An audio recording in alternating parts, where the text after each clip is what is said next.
The tires of the massive, lifted truck chewed through the fresh soil, snapping the delicate stems of the marigolds my daughter had spent the entire morning planting. Dirt and crushed yellow petals smeared across the concrete as the heavy vehicle slammed into park, completely blocking my driveway. I stepped off my porch into the harsh, sweltering afternoon sun. I told the driver to pull forward so I could get my kid to school. The heavy steel door swung open. 250 pounds of steroid-swollen muscle dropped onto the pavement. He marched straight up to my steps and shoved both hands violently into my chest. The impact lifted my heavy boots entirely off the ground. My shoulder bladed into the abrasive, jagged brick of my front house. The rough stone tore through my cotton shirt and scraped my skin raw. A sharp, terrified scream ripped through the quiet neighborhood air. My 11-year-old daughter was standing in the open doorway, her eyes wide, staring at the monster who had just laid his hands on her mother. My back burned against the brick. 38 years of life, most of it spent building a quiet, completely safe haven for my daughter, and it only took one single second for a 25-year-old bully to shatter it. I pulled myself up off the concrete. I wrapped my arm around Danielle, pressing her face tightly into my side to block her view of the street. I looked across the cul-de-sac. Mr. Henderson's living room curtains snapped shut in a panic. "Mrs." Patterson gripped the handles of her aluminum walker, turning her back and shuffling quickly toward her front door. The entire block went completely still. Nobody said a single word. The silence of cowards is always infinitely louder than the shouting of a bully.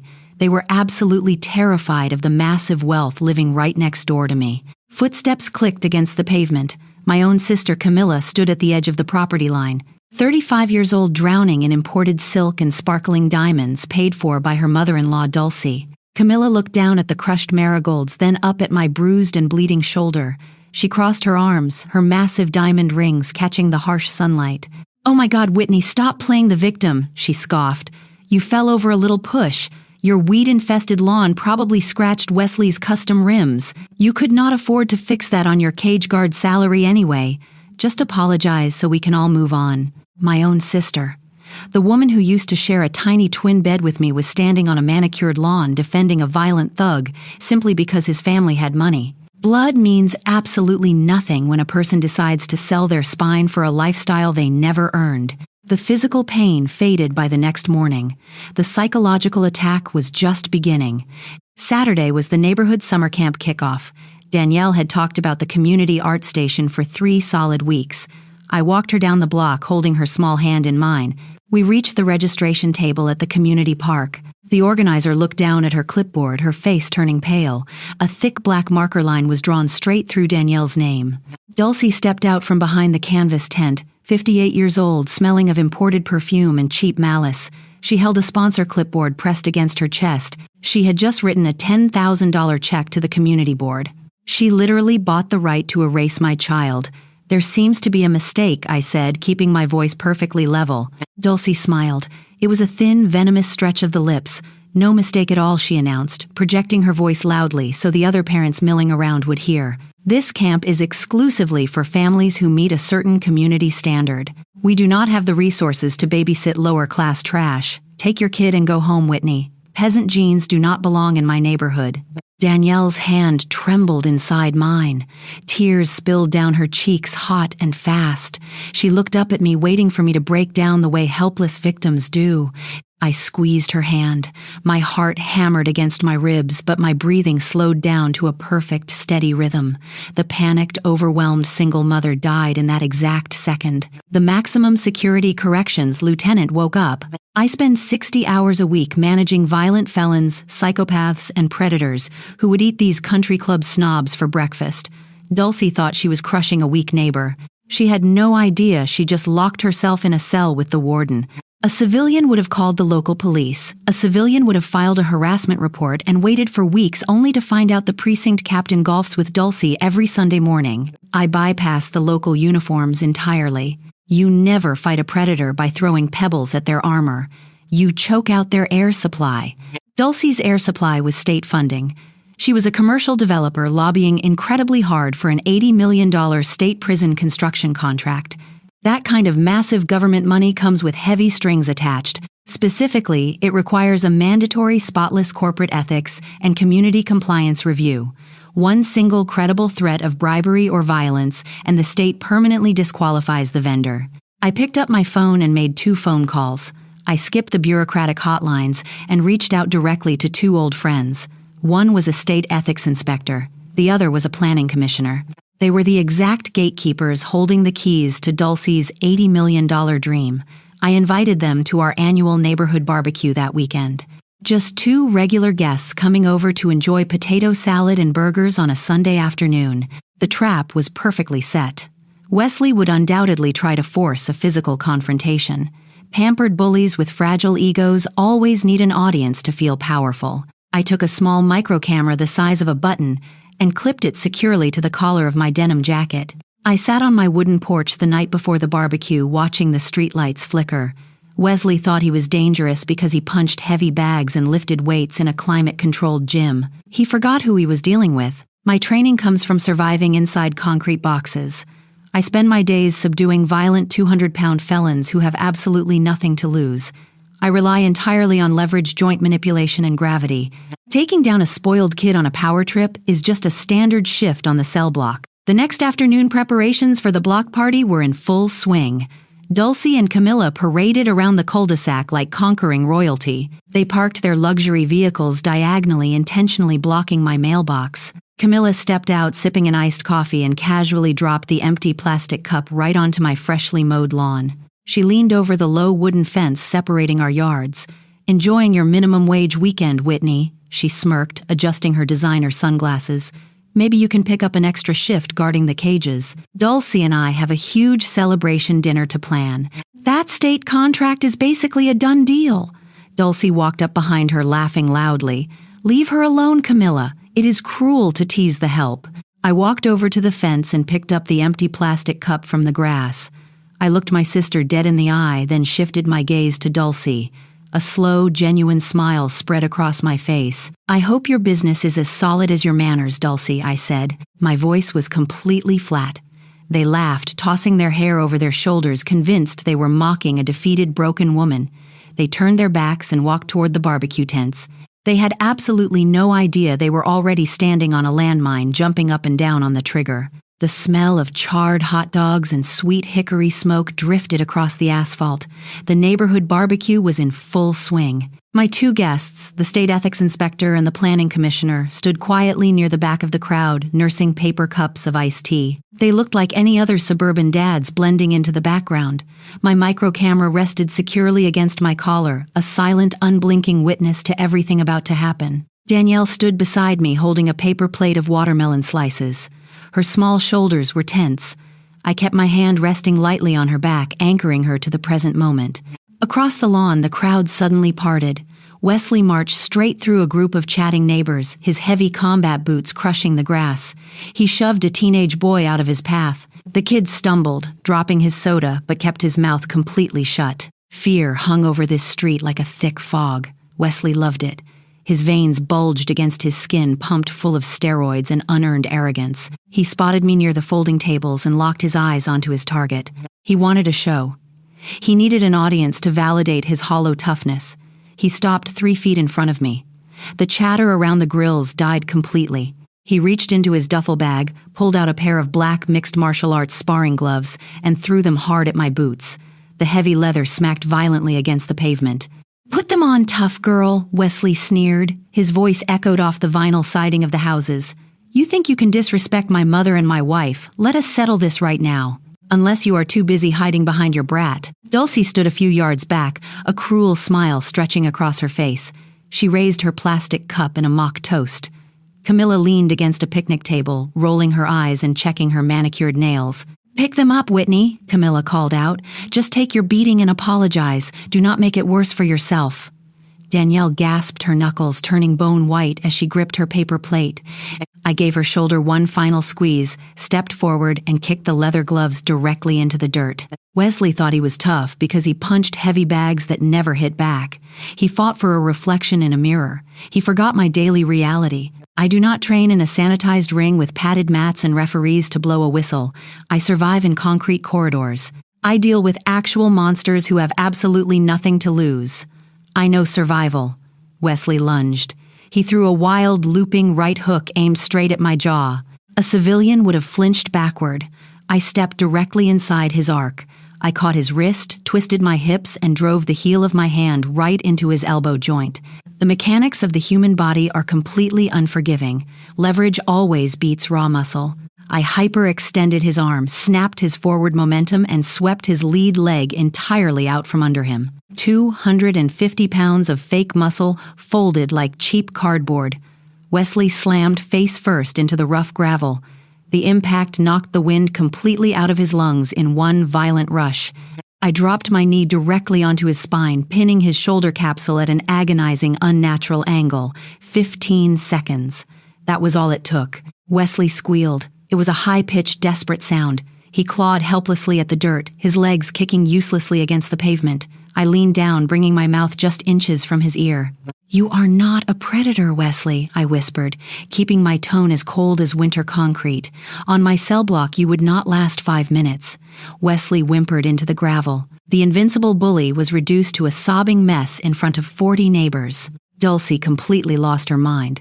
The polished, wealthy tycoon vanished entirely, her face twisted into a mask of pure, unhinged rage. The veins in her neck strained against her skin as she charged across the lawn. She pointed a manicured finger right between my eyes, completely ignoring the crowd staring at her. "I will destroy you," Dulcie screamed. Saliva flew from her trembling lips. "I will spend $10 million to ruin your life. I own this city. I will bribe the entire city council. I will strip your pension and I will make sure you and your brat end up homeless." I stood up and brushed the dirt off my knees. I looked at her sweating, dark red face, completely unbothered. I turned toward the back of the crowd, making direct eye contact with the 2 men holding iced tea. "Did you get that, gentlemen?" I asked. The state ethics inspector stepped forward.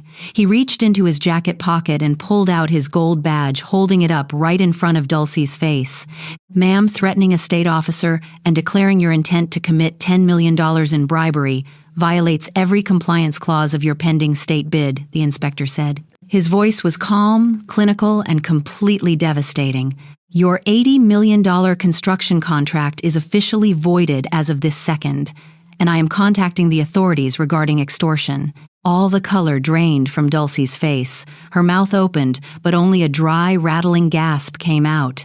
She stared at the gold badge, her empire crumbling right in front of her eyes.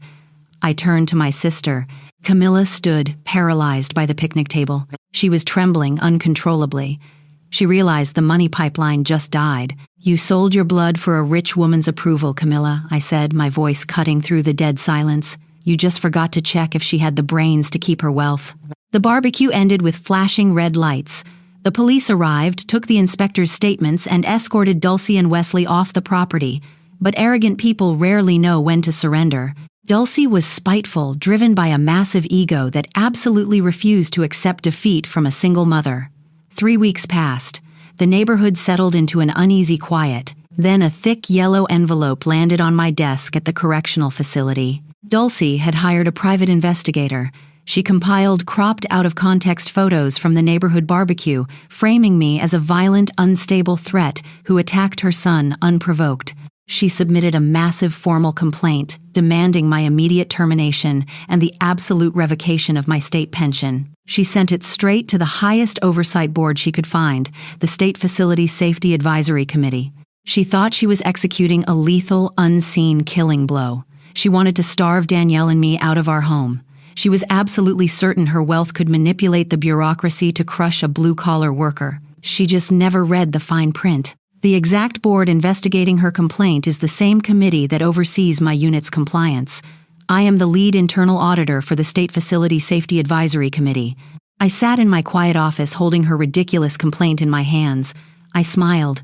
I attached her own documented threats of bribery, the ethics inspector's official report from the barbecue, and her new fraudulent filing. I bundled it all together and forwarded the entire package directly to the Federal Tax Board and the State Licensing Commission.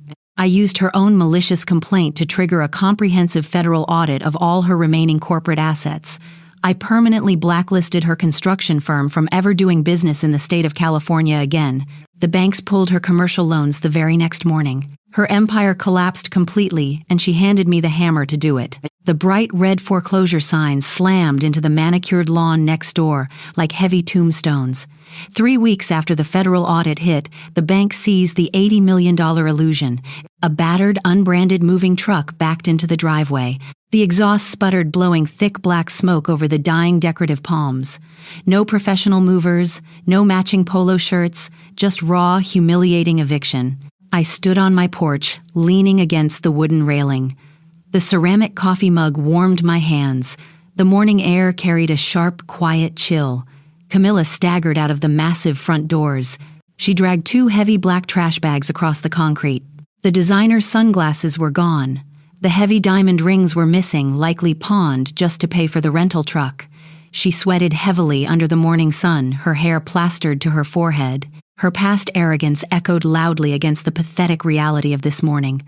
I remembered her smirking at me over the fence, mocking my minimum wage weekend. Now I took a slow sip of my coffee while she heaved the plastic bags over the tailgate. The thin plastic split open. Tangled heaps of cheap clothes spilled onto the dirty metal floor. She traded her only sister for a promise of wealth, and she was leaving with garbage bags. Dulcie and Wesley were nowhere in sight. They abandoned her the very second the money dried up, leaving the trader to pack up the ruins entirely alone. She glanced over at my porch. Her bloodshot eyes begged for a lifeline. She wanted an argument. She wanted forgiveness. I gave her absolutely nothing. I turned my head and focused on the blue jays landing in the oak tree. The crushing silence destroyed whatever was left of her pride. Mr. Henderson stepped onto his driveway. He offered a weak, apologetic wave in my direction. Mrs. Patterson peered over her hedges, forcing a desperate, neighborly smile. I set my coffee mug down on the railing. I turned my back to them and walked inside. Cowards who pull their curtains shut while a child is terrorized forfeit their right to community. Their silence made them accomplices. They would live next to me for years, completely invisible, entirely cut off from the sanctuary I built. The heavy front door clicked shut.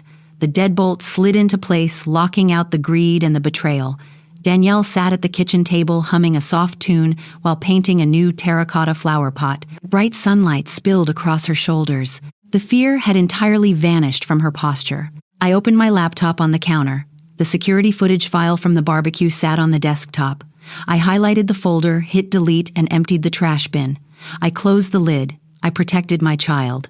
My weapons were my mind, my patience, and my absolute refusal to play the victim. The toxic noise next door evaporated. The Sacramento breeze drifting through the open window finally smelled incredibly clean. The heavy wooden gavel dropped, and the sharp echo signaled the absolute permanent end of an $80 million illusion. 2 months after the foreclosure signs went up, the state and federal authorities brought their full weight down on the entire empire. The courtroom was dead silent when the judge read the final verdicts. Dulcie stood at the defense table, stripped of her designer suits, wearing a pale, terrified expression. She was found guilty of attempted bribery, of state officials, felony extortion, and massive corporate fraud. The judge sentenced her to 4 years in a federal penitentiary with no chance of early parole. The court also ordered a complete liquidation of her remaining personal assets to cover $3,200,000 in fines, penalties, and restitution. Wesley did not escape the fallout. For the unprovoked physical assault in front of a minor and for violating the terms of a prior undisclosed probation, the gavel came down hard on him, too. He received a strict sentence of 2 years in the county lockup, plus $50,000 in restitution and 500 hours of mandatory supervised community service. The tough guy who loved throwing mixed martial arts gloves at single mothers cried openly when the bailiff snapped the steel handcuffs around his wrists. Camilla avoided criminal charges, but the financial ruin completely swallowed her. She filed for total bankruptcy. The neighborhood community board quietly disbanded and reformed under new leadership, completely purging the toxic influence Dulcie had bought. The cowardly neighbors who had pulled their curtains shut now tried to leave baked goods on my porch to make amends. I threw the cookies directly in the trash. You do not get to enjoy the peace of the sanctuary after you stood by and watched the wolves circle the gates. 6 months passed. The harsh winter chill finally gave way to a warm, vibrant spring. I was standing in my kitchen on a quiet Sunday morning, wiping down the countertops with a damp cloth, when my phone buzzed against the marble island. A voicemail notification popped up. The screen displayed an unregistered out-of-state number.